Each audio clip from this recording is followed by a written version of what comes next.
Hi, my name is Robert Chelle with Chelle Law, and I'm an attorney that assists physician assistants with employment contract and independent contractor agreement issues. Today I'm going to talk about what are the differences between being a W-2 versus a 1099, as a physician assistant. So first, if you're an employee, you will receive a W-2 at the end of the year. Taxes will be taken out of any compensation that you receive. Generally, you will be provided with some level of benefits, and most of the time it's for a full-time position.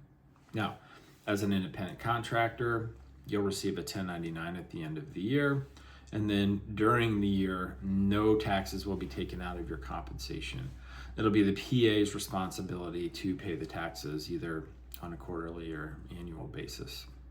So, what are some red flags to think about? Most of them revolve around being an independent contractor, and I'll go through those right now. So, as an independent contractor, as I said before, kind of the point of an independent contractor agreement is it's kind of easy in and easy out, meaning there shouldn't be a ton of notice required.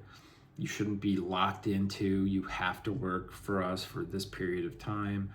Most of the time it would be on a part-time basis.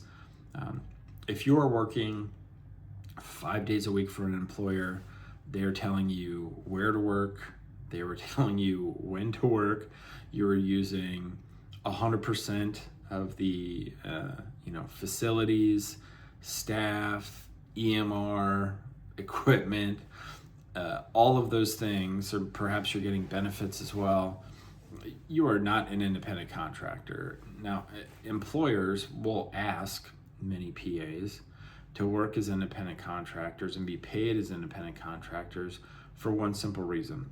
They don't want to pay employment tax. That's it.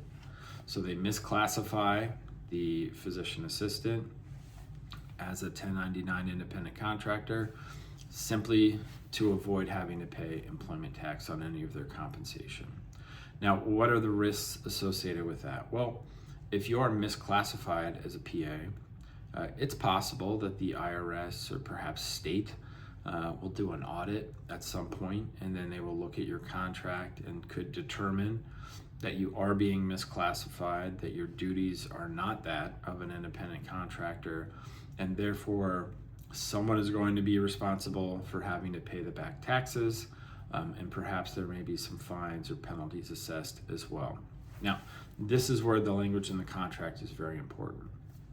If you have an independent contractor agreement, there should be something in there that states if either the IRS or the state does an audit and you are found to have been misclassified, that the PA is not responsible to pay those fines.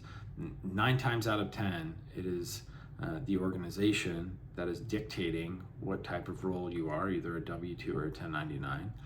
And so if the PA has absolutely no voice in whether they're an employee or independent contractor, and the organization is saying you must sign an independent contractor agreement, they are doing that on purpose. And so they are the ones that should be responsible for those costs and fees.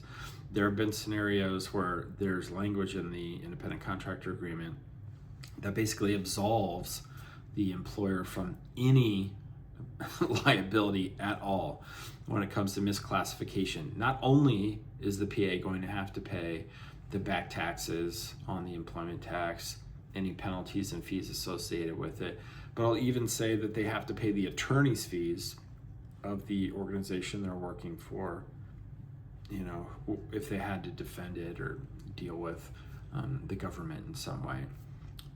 This is absolutely language that you cannot have in your independent contractor agreement as a physician assistant.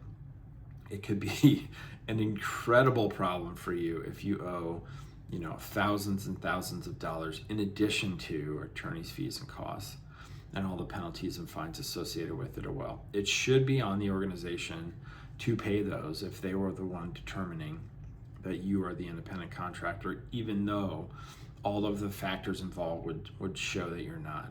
The IRS has like a 20-factor test that you can kind of look at and see, all right, well, and I mentioned some of those before. what type of control does the organization have over you? Are they dictating how often you work, where you work, when you work, that type of thing. All of that goes into whether you're an actual independent contractor or an employee.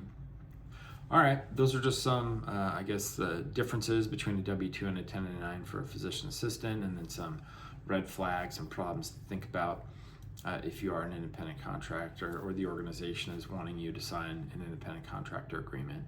Now, if you have any questions about your employment agreement or independent contractor agreement, feel free to contact my law firm at the information listed below in the description. And I appreciate you watching the video. All right, take care.